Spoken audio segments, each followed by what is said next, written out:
अस्सलामुअलैकुम, a very good morning to all of you. मैं हूं आपकी मेज़बान नबीहा एजाज खान। आपको अपने नए प्रोग्राम सुबह का सितारा में खुश आमदीद कहती हूं।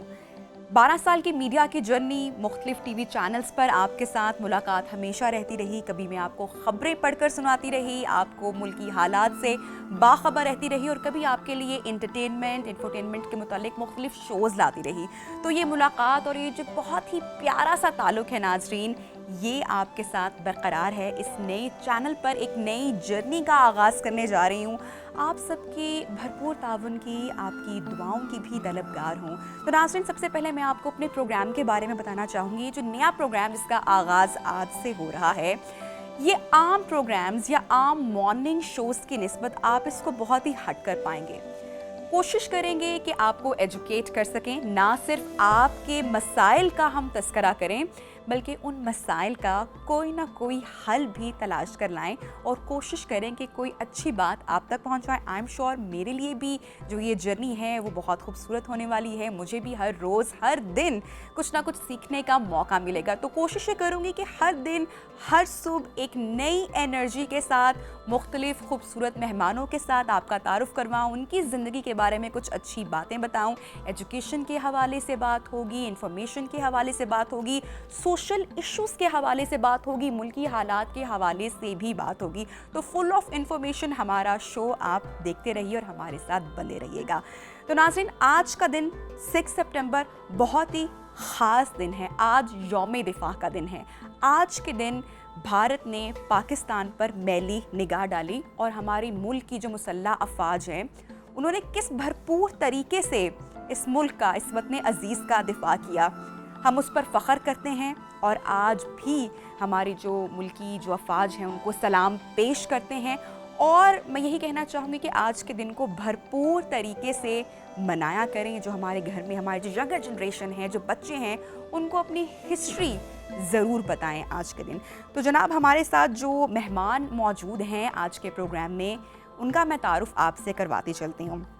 मोहतरम जनाब vice air marshal retired Sajid Habib sahab हमारे साथ इन कॉन्वर्सेशन होंगे। Sir, thank you so much, आपने टाइम निकाला हमारे प्रोग्राम के लिए। और उनके साथ तशरीफ़ रखते हैं जनाब ब्रिगेडियर रिटायर्ड सैयद गज़नफ़र अली साहब तो साजिद साहब, गुफ्तगू का आगाज़ 1965, ज़रा थोड़ा सा फ्लैशबैक करते हैं, ज़रा माजी में जाते हैं, उसके बाद ज़रा मौजूदा हालात का भी जिक्र करेंगे।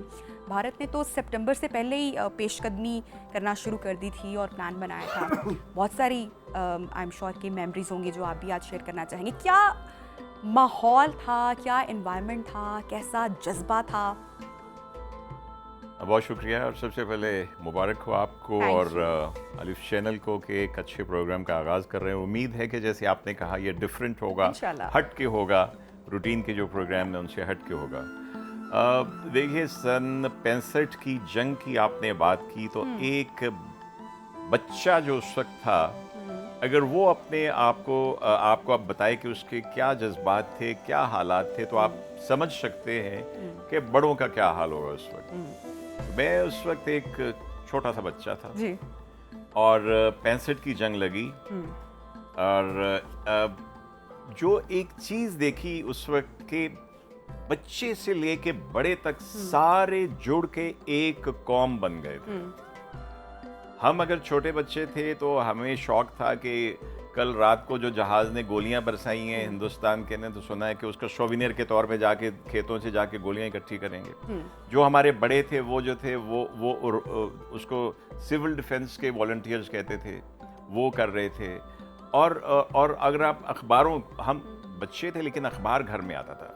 ये चोरी चिकारी की खबरें ख़त्म हो गई थी। अच्छा। ये लॉलेसनेस की बातें ख़त्म हो गई थी।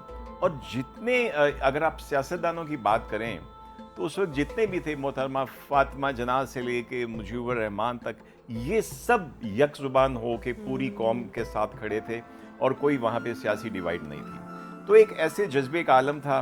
और मुसल्लह अफवाज, फिर जैसे जैसे जंग चली, फिर जंग जब रुकी, तो एक जो मोहब्बत एक क्रिएट हुई थी अफवाज के साथ, वो आज तक मेरे जहन में ताज़ा है, और उसी ने शायद कहीं मुझे भी इफेक्ट किया। क्या होगा? अच्छा, ये जो मेमोरीज होती है, जिस तरह से आपने बताया कि आप उस वक्त बच्चे थे, ऑब्जर्व कर रहे थे, और जो पैट्रियाटिज्म की बात कर रहे हैं कि ये भरपूर था बहुत। मुझे याद है कि जब मैं बहुत छोटी थी तो वीसीआर का ज़माना था, फिर डीवीडी प्लेयर, सीडी प्लेयर्स बहुत बाद में आए, तो हमारे पास तो तब मूवीज़ हुआ करती जिसके पेरेंट्स दिखाया करते थे। तो मेरी मदर ने, मेरे फादर ने एक निशान हैदर मूवी, अगर आपको याद होगा, जी मुझे अभी तक, आज तक मेरी मेमोरी में वो महफूज है और मैं याद करती हूँ। और वो जज्बा, और जिसकी जिक्र आप कर रहे हैं कि हमने तो वो दौर नहीं देखा 1965 का, लेकिन हमारे पेरेंट्स ने वो चीज़ जिंदा रखी, अगली जनरेशन तक ट्रांसफ़र की। सर, आप समझते हैं कि जिस जज्बे का जिक्र अभी सर ने किया वो ट्रांसफ़र हो रहा है? हमारे पेरेंट्स ने तो कोशिश की कि वो किसी हद तक हमें टीच करें, हमें बताएं, हिस्ट्री सिखाएं। अभी आप ऑब्जर्व करें कि ऐसा हो रहा है? पहले तो मैं भी आपको मुबारकबाद दूंगा कि Thank आपने you. प्रोग्राम शुरू किया और एक अच्छे दिन शुरू किया 6 सितंबर। So you will keep on fighting the इंशाल्लाह। War against illiteracy, war against disinformation. That should be the spirit of your programme. अब मैं तो इतना छोटा नहीं था जितने छोटे। मैं उस वक्त जब 65 की जंग हुई तो I was in 7th class, 8th class में, 69 में। और 65 की जंग को दो तरीक़ाकार से हम देखते हैं। एक होता है जिसको आपने बात की कि आप पर्सनल एक्सपीरियंस के तौर पे देखें। एक होता है जब आप हिस्टोरिकल बैकग्राउंड में जाते हैं तो उसको देखते हैं।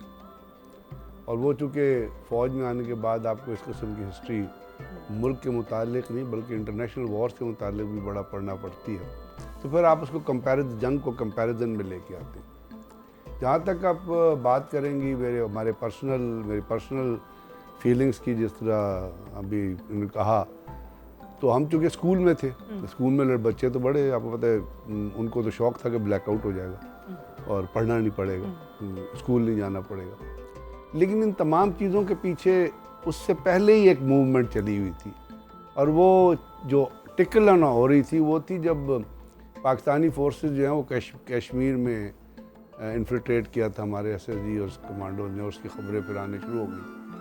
आपके टीवी से खबरें आती थी, बीबीसी से ज़्यादा आया करती थी कि जी क्या हो रहा था। एक जंग का माहौल बन रहा था। फिर आपको पता है जंग 6 सितंबर को तो इंडिया ने अटैक किया, लेकिन एक जंग चल रही थी कश्मीर में, और वो उस वक्त थी जिस वक्त पाकिस्तान जो है वो अखनूर को टच कर रहा था। फिर वहाँ चेंज ऑफ कमांड हुई थी जिसकी वजह से हमें रिवर्स से सफ़र करने पड़े, और उससे पहले एक हेलीकॉप्टर था जिसमें जन इफ्तिखार शहीद हुए थे। तो ये तमाम चीज़ें तो ख़बरों में, अखबारों में आ रही थी, ख़बरों में भी आ रही थी। तो एक चीज़ थी जो के अंदर आपके अंदर एक जज्बा डेवलप हो रहा था एज ए स्टूडेंट कि यार पाकिस्तान के ऊपर एक मुश्किल वक्त आया हुआ है। और उसी मुश्किल वक्त में ख़बर मिली जब वो बड़ी फेमस तकरीर है प्रेसिडेंट अयूब की, जब उन्होंने एक लफ्ज़ कहा था कि दुश्मन ने हमारे ऊपर हमला कर दिया और हम उसका तो उसके ऊपर फिर स्कूल कॉलेज बंद हो गए।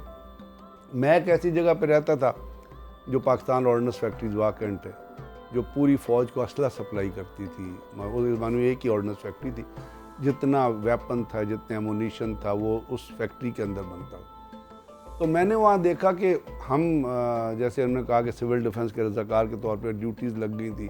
फिर एक ड्यूटी लगी थी घरों में जाके आप चीज़ें जमा करें, जिसमें चने हों, किशमिश हो, कपड़े हों, जो आपने फिर उसको बंद करना है। तो उसके कैंप्स बन गए थे, बच्चे उसमें बड़ा पार्टिसिपेट कर रहे थे। उसके साथ साथ फिर जो दूसरी चीज़ थी वो थी, मैंने अपने बड़ों को देखा कि मुझे याद है कि पाकिस्तान ऑर्डिनेंस फैक्ट्री में उस वक्त लोगों ने 48 घंटे काम किया। एज माई फादर वो कभी घर नहीं आते थे, थोड़ा सा खाना खाते थे, वापस चले जाते थे, और फैक्ट्री में छुट्टी का कॉन्सेप्ट ख़त्म हो गया था। तो it was working round the clock, क्योंकि एमुनीशन देना था, आर्टिलरी एमुनीशन बनता था, स्मॉल आर्म्स एमुनीशन बनता था, MG का एमुनीशन बनता है, राइफल G3 का, और जो राइफल उस ज़माने में G3 तो नहीं थी, दूसरी राइफल थी उसका। तो ये एक ऐसी फ़िज़ा बनी थी। फिर POF जो है वो बड़ा सराउंड किया हुआ था एयर डिफेंस में। तो जहाज़ अमूमन इंडियंस आते थे, लेकिन वो बाहर से, तो हम जब वो जहाज़ आते थे हम उनके पीछे भागा करते थे विदाउट रियलाइजिंग कि ये कोई गोली हमारे ऊपर भी लगती। अब ये चीज़ें थी जो हमने ख़ुद देखी। क्योंकि हमने एक चीज़ें ख़ुद देखी, तो मैंने एज ए फादर ये चीज़ अपने बच्चों में ट्रांसफ़र की कि जी 65 को ये हुआ था, इस तरह पाकिस्तान गया था, इंडिया ने हमला किया था, इंटरनेशनल बॉर्डर वायलेट हुआ था। और उसके साथ साथ जब हिस्ट्री पढ़ी तो उसके अंदर बड़ी खुशी इस बात की होती है कि जब इंडियन ने हमला किया तो 10 डिवीज़न, जो यहाँ पे एक ही डिवीज़न होता था 10 डिवीज़न, वो डिप्लॉयड नहीं था। डिप्लॉय का मतलब है दे वर नॉट इन ट्रेंचेस, वो कैंटोनमेंट, लाहौर कैंटोनमेंट में बैठे हुए थे। रेंजर्स थी जो बॉर्डर के ऊपर बैन कर रही थी, सिर्फ एक यूनिट थी उसकी, कुछ ट्रुप्स थे जो आगे डिप्लॉयड थे। तो जब ये पता चला उससे पहले कि यहाँ पे एक डिनर हो रहा था यूएनओ का किसी का, तो जीओसी उधर बिजी थे, तो फिर फौज ने रश किया और इंडिया जो है वो, आप अगर आप बाटापुर जाएं तो they had cross Wagah border, वो कैनाल है वहाँ तक आ गए थे। वहाँ जाके उनको रोका गया, इंजीनियर्स ने डिमोलिशन की उस ब्रिज की। और सबसे बड़ी बात जो पहले 3 दिन की थी वो थी इंडियन जो जीओसी था जिन्होंने अटैक किया था, 15 डिवीजन था गालिबा उनका, उसके वो एक गन्ने के खेत में छुपा हुआ था। तो उस जर्नैल की जो जीप थी वो फौज ने कैप्चर कर ली, विच इज़ जो उस यूनिट के बाद अगर 18 बलूच थी, उस यूनिट 3 सिंध है वो, उस यूनिट के पास आज तक वो जीप मौजूद है। तो और वहाँ पे फिर उसके एडवांस को रोका, यानी एक पूरा जो है ना कोर का अटैक आ रहा था, यानी 2 डिवीज़न थे जो अटैक कर रहे थे, एक वाघा बॉर्डर पे हुआ था और एक ऊपर बरकी ऊपर आप जाएं तो खेमकरन सेक्टर में। तो पाकिस्तान ने यहाँ भी इंडियन आर्मी को रोका और फिर रिवर्स किया उसको, और खेमकरन अगर आपको याद है तो वहाँ पे फौज ने एक ही जो था ट्रुप्स ने रोक के फिर then they advance into the Indian territory. और खेमकरन रेलवे स्टेशन पे एक बड़ी हिस्टोरिकल तकरीब है, तस्वीर है जिसमें प्रेसिडेंट अयूब हैं, जनरल मूसा हैं, वो बैठे हुए हैं और वहाँ तक उन्होंने कैप्चर किया। तो ये फिर जब चीज़ें हिस्ट्री से पढ़ी तो उसमें पता चला कि लोगों ने उस ज़माने के जो फिर उसके बाद आप जब और इसको डिटेल में करते हैं, सियालकोट जाते हैं, तो एक बड़ी फुल वॉर थी जो पाकिस्तान ने लड़ी। आर्मर्ड भी उसमें टैंक्स भी थे और उसमें ग्राउंड फोर्सेस भी, और एयर फोर्स का तो आपको पता है बड़ा फेमस जो हुए, और जो एम आलम का जो एक मतलब वर्ल्ड रिकॉर्ड जिसने क्रिएट किया। बल्कि मैं उसी पे आना चाहूँगी। तो वो चीज़ें, ये 1965 की जंग का तस्करा चल रहा है, तो अब का जो दौर है इट्स 2023 और अब वो कन्वेंशनल वॉर का दौर नहीं रहा। अब जो चैलेंजेस हैं वो सर बड़े और तरह के हो चुके हैं। मैं चाहूँगी प्रोग्राम में आगे चलकर उन पर भी ज़रा गुफ्तगू करेंगे, लेकिन जिस तरह से एक बड़ी शख्सियत का जिक्र किया, हमारे जो मुल्क के जो शोहदा हैं जिन्होंने अपनी जानों का नजराना पेश किया, जिन्होंने कुर्बान कर दी अपनी ज़िंदगी, एक तो पहले आज प्रोग्राम में हम उनको सलाम पेश करते हैं, सल्यूट करते हैं, hats off. Squadron leader MM आलम, लाहौर की एक बहुत अहम जो रोड है वो भी उनके नाम से वाबस्ता है और जो उनका कारनामा है उसकी मिसाल शायद ही दुनिया में कहीं पे मिलती होगी। मैं चाहूँगी कि आप थोड़ा सा अगर जिक्र करें कि कितने मिनट्स में जो उनका कारनामा था, अगर थोड़ी सी उनकी बहादुरी शुजात का अगर हम जिक्र करें। MM आलम का मैं क्या कहूँ, जो मैंने अपना जिक्र किया कि उस वक्त जो हमारे मुसल्लह अफवाज के तीनों फोर्सेस के जो जिन्होंने बहादुरी दिखाई, शहीद हुए, गाजी थे, वो उस जनरेशन के मेरे जैसे बच्चों की, मेरे साथ वालों की मोटिवेशन का बने, हीरोज थे, इंस्पिरेशन मिली फोर्सेस में जाने की। मैंने बचपन में जो उन दिनों अखबारों से एक ही नाम था वो मुझे आता था MM आलम का, क्योंकि इतनी बड़ी बड़ी हेडलाइन थी कि MM आलम ने 1 मिनट से कम वक्फे में 5 जो हिंदुस्तान के तैयारे मार गिराए। तो ये इतना बड़ा कारनामा था, और जेट एज में ख़ास तौर पे देखिए, अगर आप सेकेंड वर्ल्ड वॉर की बात करें तो वो उन दिनों 500 जहाज़ जाते थे, 200 गिर जाते थे, वो और बात थी, लेकिन जेट एज में आके तो वो बड़े लोगों की इंस्पिरेशन। अजीज़ भट्टी शहीद थे, वो आर्मी में जाने के लिए इंस्पिरेशन बने। तो MM आलम, और मुझे फ़ख्र है कि मुझे बाद में ज़िंदगी में जब उनके साथ एज ए नेबर रहने का मौका मिला 1 महीने 1.5 महीने के लिए, तो सबसे पहला काम था मैंने अपने बीवी बच्चों को ले जा के मिलाया उनसे कि ये वो शख्सियत है जो मेरी इंस्पिरेशन थी फॉर जॉइनिंग एयर फोर्स। मैं बचपन में जब 3री जमात में पढ़ता, मैं MM आलम बनना चाहता था। MM आलम तो नहीं बन सका, लेकिन उनकी मोटिवेशन की वजह से मेरे जैसे बहुत से जिन्होंने फोर्सेस में और ये तो एक था, इसके बाद उनके मज़ीद किल्स भी थी। एक्चुअली उनकी टोटल वॉर में 7 किल्स थी और 2 उन्होंने डैमेज किए थे। तो वो एक इंस्पिरेशन से बहुत से लोगों के लिए। अच्छा सर, हम मुसलसल मोटिवेशन का जिक्र कर रहे हैं कि हमें बहुत सारी ऐसी शख्सियात थी या वो माहौल ऐसा था कि बहुत ज़्यादा इंस्पायर हो रहे थे, जज्बा दीदनी था। वो कौन सी ऐसी चीज़ थी जो कि इतना ज़्यादा मोटिवेट कर रही थी? जैसे मैं अभी देखती हूँ, अगर हम जो मुल्क की हालात देखते हैं तो आई फील कि हमारे जो यंगर जनरेशन है, यंगस्टर जो पाकिस्तानी जो नौजवान है, वो बहुत डिसहार्ट हो चुके हैं और मायूस हो चुके हैं हालात व वाक़यात से।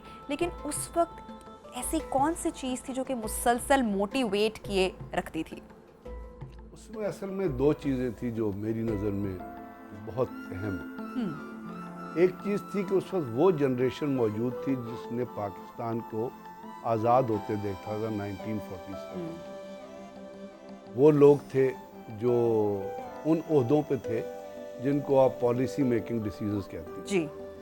वो लोग थे, कुदरतुल्लाह शहाब जैसे लोग थे जो मुख्तलिफ हुकूमतों के साथ रहे, जिन्होंने हुकूमतें बनती देखी, और उसके साथ साथ वो लोग जिन्होंने पाकिस्तान के लिए बहुत कुछ डोनेशंस की थी, वो मौजूद। उन्होंने इस मुल्क को और इस मुल्क की, यानी आप एक किताब उठाएं अगर, फ्रीडम एट मिडनाइट, जो 2 बरतानी ऑथर्स ने लिखी है, जर्नलिस्ट ने लिखी है, वो कहते हैं दुनिया की तारीख में सबसे बड़ा मैसेकर हुआ था जब इंडो पाकिस्तान बने थे। औरतों का जो आबरू रेजी हुई थी, बच्चों को जो कत्ल किया गया था, बर्छियों पे जो लटा के मारा गया था, ट्रेनों को जो लूटा गया था, तो वो लोग थे जिनके अंदर एक जज्बा पाकिस्तान मौजूद था। दूसरी बात, जो यंगर जनरेशन थी, मेरे जैसे जो लोग ऊपर आ रहे, उन्होंने हिस्ट्री पढ़ी थी।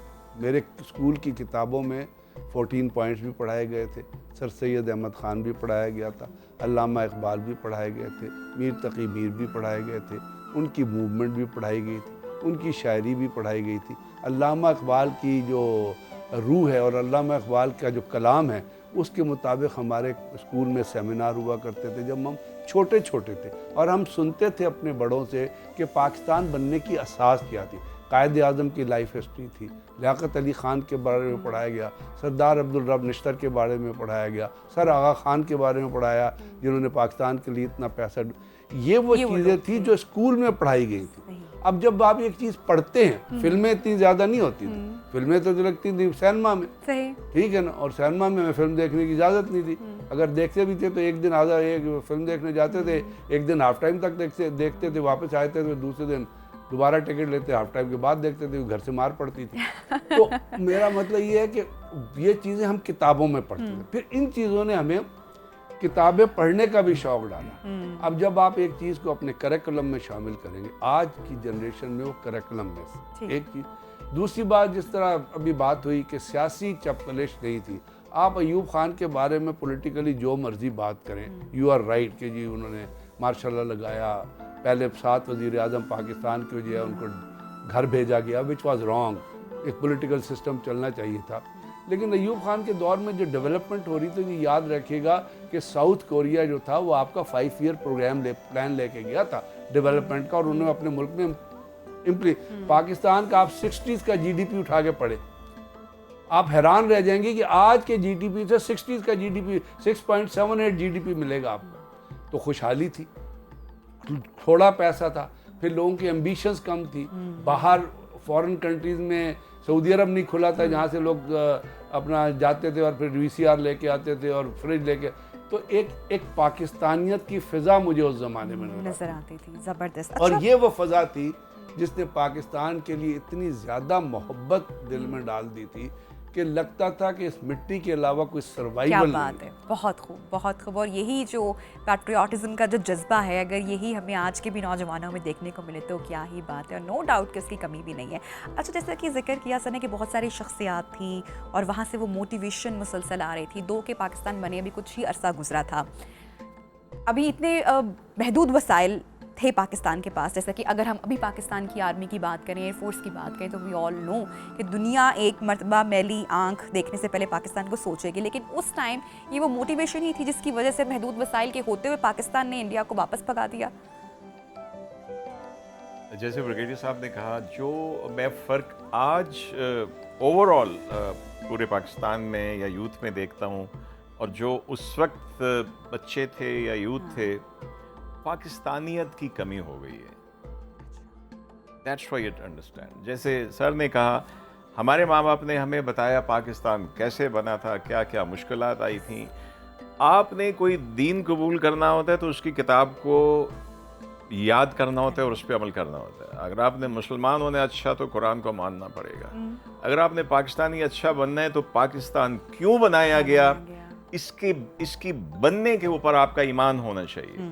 बदकिस्मती से हमारे कुछ सूडो इंटेलेक्चुअल जो हैं इसी को क्वेश्चन करना शुरू कर देते हैं, बच्चों के माइंड पोल्यूट हो जाते हैं, उसको बड़ा लिबरल समझा जाता है कि ये फ़ौज को भी गालियां दे रहा है, ये उसको भी गालियां दे रहा है। यार, इनको सोचना चाहिए कि आज भी हर हफ्ते 5, 6, 7, 8 फौजी जवान जो हैं वो अपनी बॉर्डर जानें पर दे मौजूद रहे हैं। हैं, बिल्कुल तो ये जो एक और उसकी देखिए किसी को फिक्र नहीं फिक्र नहीं है, सोच भी नहीं रहे हैं उस बारे माजरत में। के साथ हमारे मीडिया वाले भी अपनी अपनी दुकान सजाने में लगे हुए बदकिस्मती से, हैं। बिल्कुल। मैंने किसी को नहीं प्रोग्राम करते हुए देखा कि परसों कॉन्वॉय के ऊपर एक एम्बुश हुआ, उसमें 8-9 शहादतें हो गई।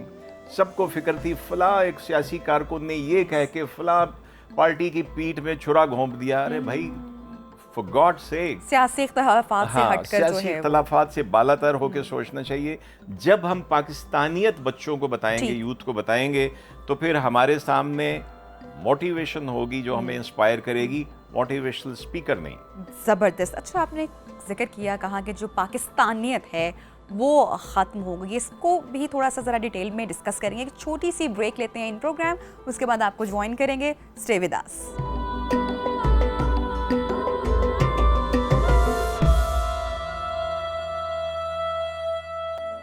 वेलकम बैक इन सुबह का सितारा प्रोग्राम में आपको खुश आमदीद कहते हैं। 6 सितंबर का आज दिन है, यौम दिफाए पाकिस्तान आज भरपूर जज्बे के साथ मनाया जा रहा है। और मेहमानों से भी हम ज़रा हिस्ट्री का भी एक फ़्लैशबैक, माजी की कुछ यादें भी ताज़ा कर रहे हैं, शहदाओं को सलाम भी पेश कर रहे हैं। और आज के जो हमारे मुल्की हालात हैं, जैसे कि ब्रेक से पहले जिक्र किया कि जो पाकिस्तानियत है वो ख़त्म होती हुई दिखाई दे रही है। अच्छा, इसको कैसे रिवर्स किया जा सकता है?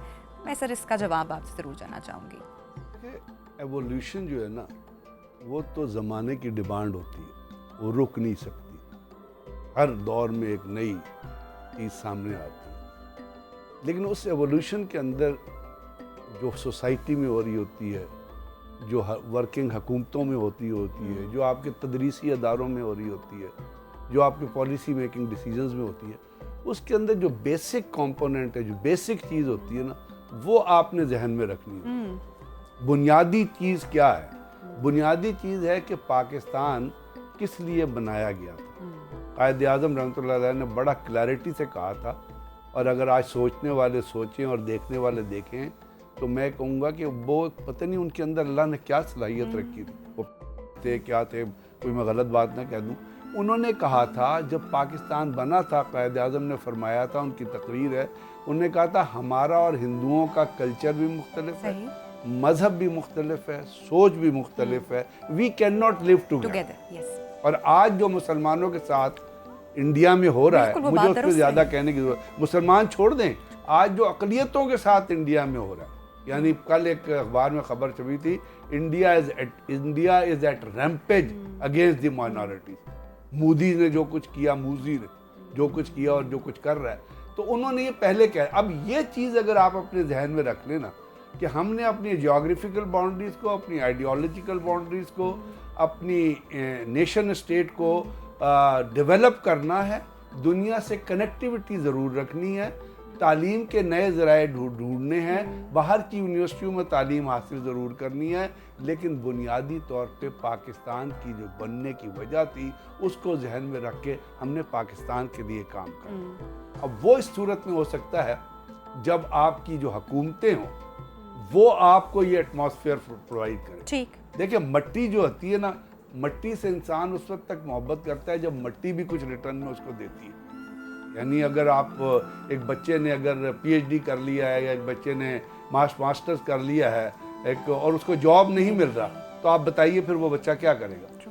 तो हमारे यहाँ चूँकि ये जो चीज़ें हैं हमारे सिस्टम ने ख़राब की, corrupt, I am sorry to say आज के दिन भी मुझे ये कहना पड़ेगा कि हमारा सिस्टम जो करप्ट रहा है, उस करप्शन ने लोगों के अंदर बहुत ज़्यादा असर किया है, जिसकी वजह से वो सवाल उठाते हैं। वो सवाल जो अभी मार्शल साहब कह रहे थे कि जी लोग क्यों कहते हैं सबसे, इसलिए कि आपकी जो पॉलिटिकल लीडरशिप ने डिलीवर करना था। अब पॉलिटिकल लीडरशिप कहेंगे तो आपको वो 3 दौर भी लेके आने पड़ेंगे दरमियान में, जैसे अयूब खान, सदर ज़िया-उल-हक और सदर मुशर्रफ रहे।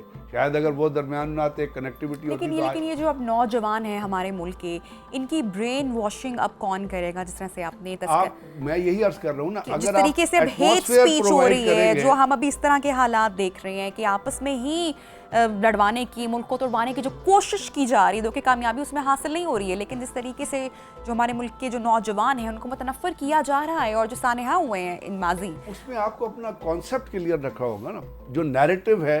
अब जो नैरेटिव क्या है, अभी गिलगित में मैं आपको गिलगित बल्तिस्तान में हालात बिल्कुल नॉर्मल। ठीक। मैंने वहाँ पे अपने यूनियन अफसरों से बात की जो वहाँ रह रहे हैं, रिटायर होकर रह रहे हैं। उन्होंने कहा कि सर यहाँ पे थोड़ा सा इशू हुआ था लेकिन वो ठीक हो गया वो। लेकिन आप आज सोशल मीडिया पे जाएं, लगता है कि गिलगित बल्तिस्तान में जंग छिड़ी हुई है और वो जंग लोग कन्वर्ट कर रहे हैं उसको शिया सुन्नी की जंग, जो फैक्ट नहीं है। तो मेरा मतलब ये है कि जब आपकी वर्किंग गवर्नमेंट्स होंगी ना, केपेबल गवर्नमेंट्स होंगी, इफेक्टिव पॉलिटिकल सिस्टम होगा, विजनरी लीडरशिप होगी, वो डिलीवर करेगी, वो दुनिया के माशरे के बाहर के नैरेटिव को काउंटर करेगी, उनके अंदर सलाहियत मौजूद। इफ़ यू एक्सेप्ट कि लाइक पिछली गवर्नमेंट का जो चीफ प्राइम मिनिस्टर था, उस जैसे लोग आके पाकिस्तान को, आई am sorry it can not happen, I am telling you point blankly. आपको एक अच्छी लीड, और उस लीडरशिप को लाने के लिए हमारे पाकिस्तान के लोगों का भी बहुत ज़्यादा रोल है कि आप ये देखें कि आपने आइंदा दौर में करना क्या है। दूसरी बात जो मैंने आपसे अर्ज़ की कि आपको पाकिस्तानियत को अपने दरसी किताबों का, अपने मज़हब को अपनी दरसी किताबों का और तालीम का हिस्सा बनाना पड़ेगा। उसमें आपको बताना पड़ेगा कि पाकिस्तान बनने की वजह क्या थी।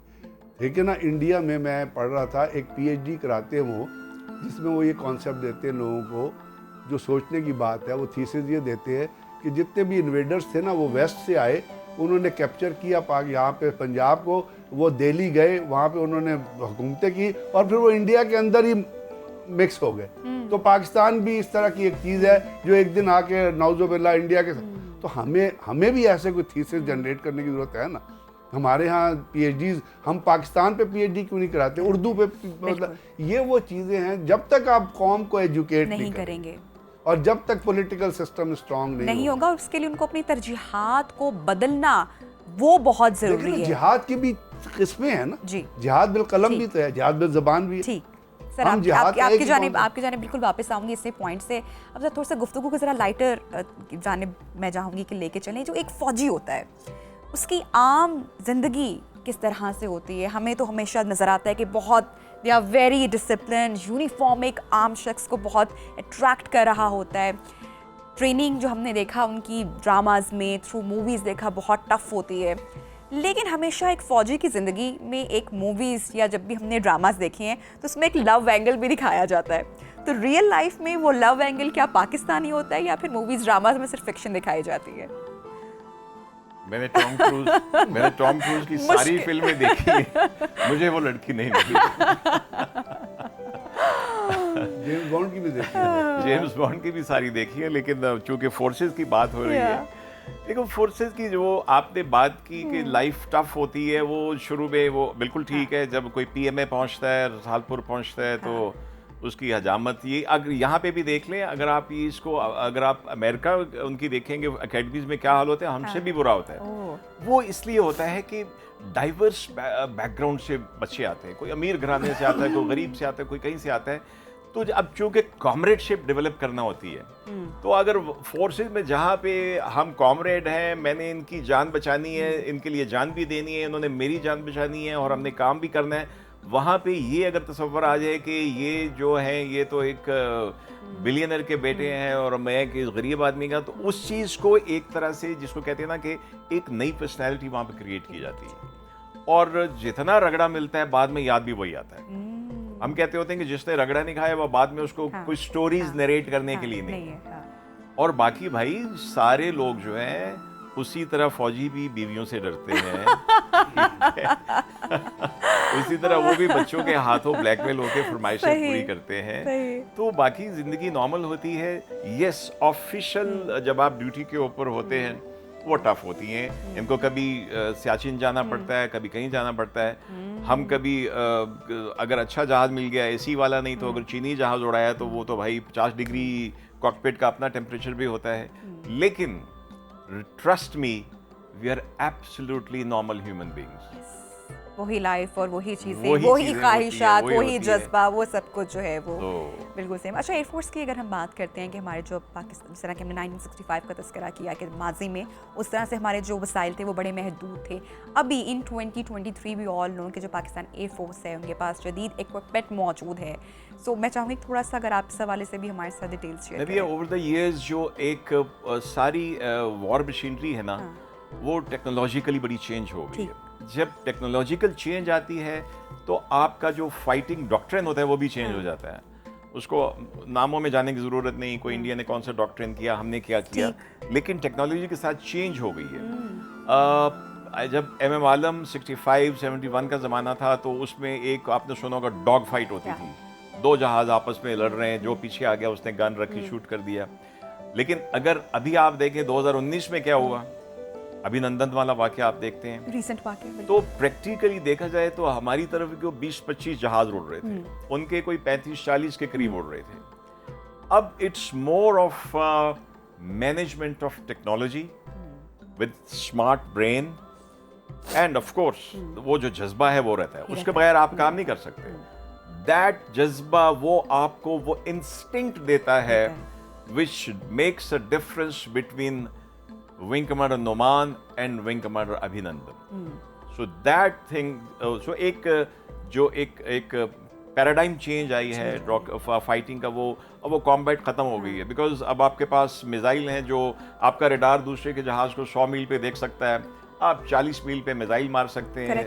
तो but so who is smart enough to capitalise on that window of opportunity. बिल्कुल, टाइम और जो एरा है वो बहुत तब्दील हो चुका है, जैसे मैंने पहले भी जिक्र किया था कि वो कन्वेंशनल वॉर का टाइम नहीं रहा, 5th जनरेशन वॉरफेयर और जो hybrid warfare, social media war, ये सारी चीज़ें हैं। अब पाकिस्तान को इन चैलेंजेस का आप समझते हैं कि सामना करना पड़ रहा है, या और कौन कौन से चैलेंजेस हैं जो दरपेश हैं? सामना करना पड़ रहा है, और अगर आप देखिए तो 2019 में हमने प्रूव किया है कि we can face it and we can handle it.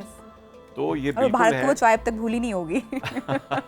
बिल्कुल, तो बिल्कुल है। और उसके साथ हमारी अपनी डॉक्ट्रिनल चेंजेस आई हैं। आर्मी ने पूरा रिवाइज किया पिछले 10 वर्षों के अंदर, अपने फाइटिंग डॉक्ट्रिन को उन्होंने पूरा चेंज किया है।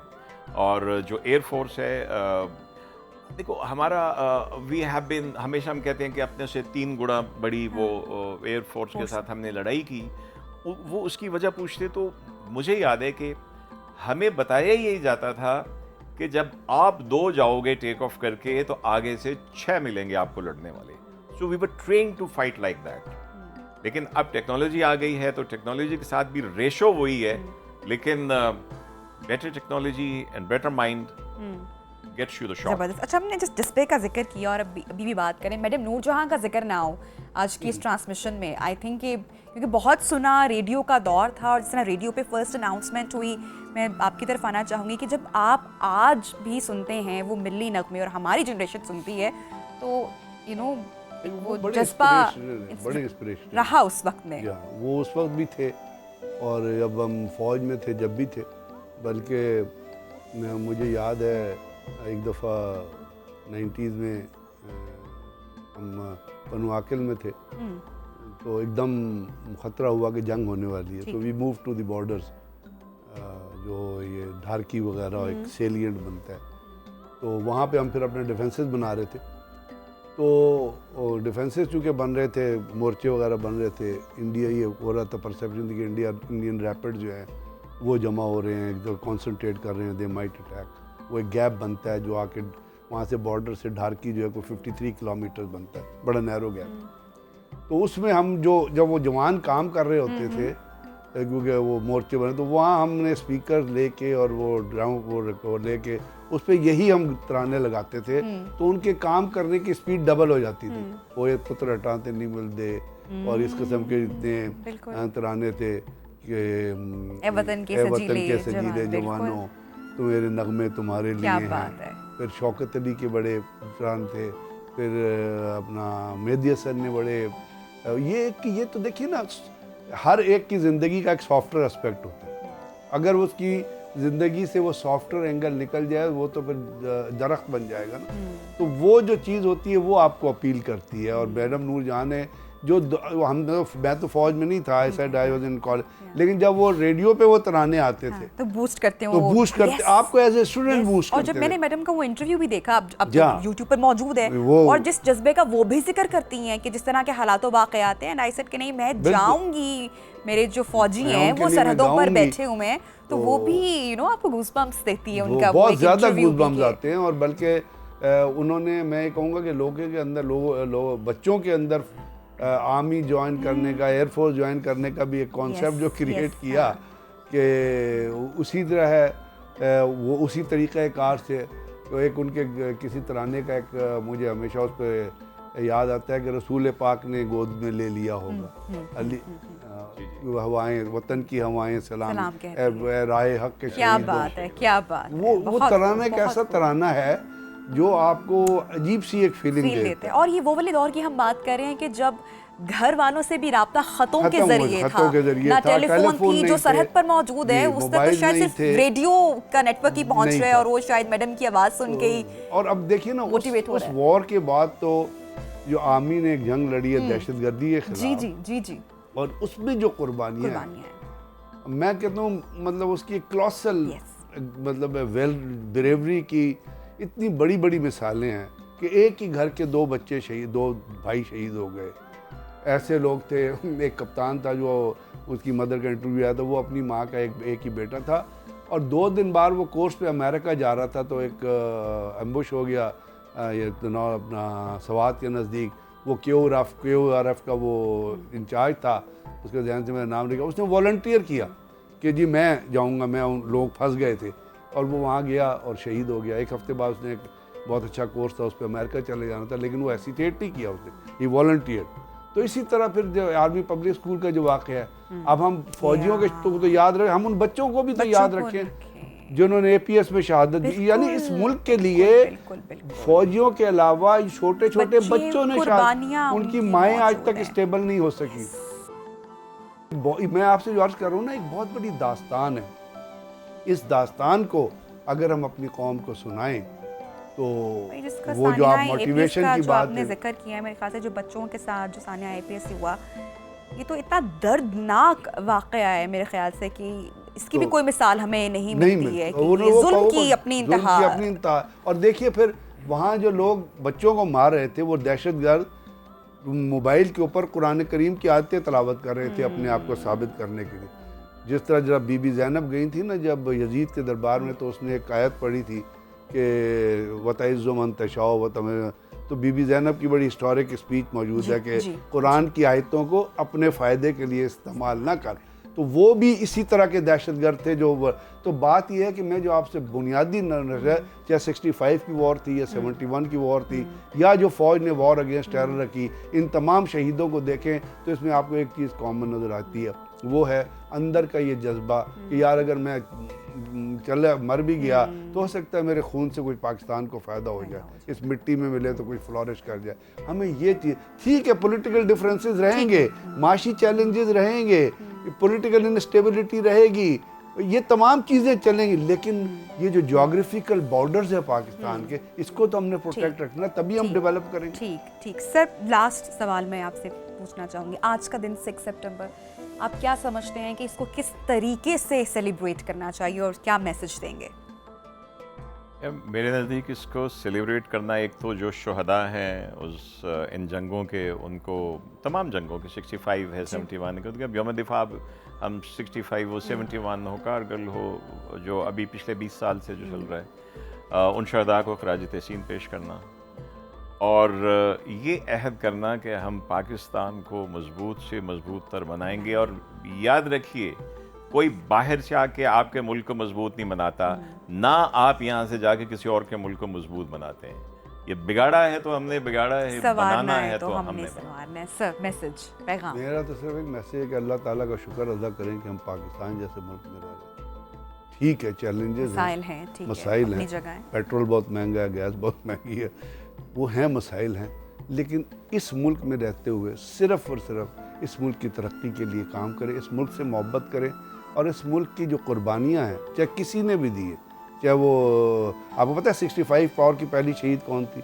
एक लड़की थी, आबदा तूसी, क्या वज़ीराबाद रेलवे स्टेशन पर अटैक हुआ था तो शी एम्ब्रेस शहादत दे। तो आबदा तूसी को भी याद करें, उन सिविलियंस को याद करें जिन्होंने इस मुल्क के लिए बेताशा सिविलियंस है, जब वॉर ऑन टेरर हुई, जो लोग नॉर्थ एंड साउथ वजीरिस्तान से डिस्प्लेस होके आए, जी। वो अपना, तो उनको याद करें और पाकिस्तान से मोहब्बत। बहुत बहुत शुक्रिया जनाब ब्रिगेडियर रिटायर्ड सैयद गजनफर अली साहब हमारे साथ इन कॉन्वर्सेशन थे, और जनाब vice air marshal retired Sajid Habib sahab, आप दोनों का बहुत बहुत शुक्रिया कि आपने आज के इस खास दिन और ट्रांसमिशन में हमें ज्वाइन किया। पाकिस्तान से ना सिर्फ मोहब्बत करनी है बल्कि हमें इस मुल्क की कदर भी करनी है, और जैसा कि अभी सर ने फरमाया कि जो हालात व वाक़यात हैं वो थोड़े से टफ़ हैं, थोड़ा सा मुश्किल दौर है, लेकिन ये वक्त भी गुजर जाएगा, इसमें मायूस नहीं होना है। नाज़रीन, ब्रेक की जानिब बढ़ेंगे और ब्रेक के बाद हमारे प्रोग्राम का हिस्सा होंगे एक बहुत ही ख़ास मेहमान और उनकी नन्ही बेटी। मैं जिक्र कर रही हूँ फ़िज़ा अली और उनकी बेटी फ़राल का। Stay with us.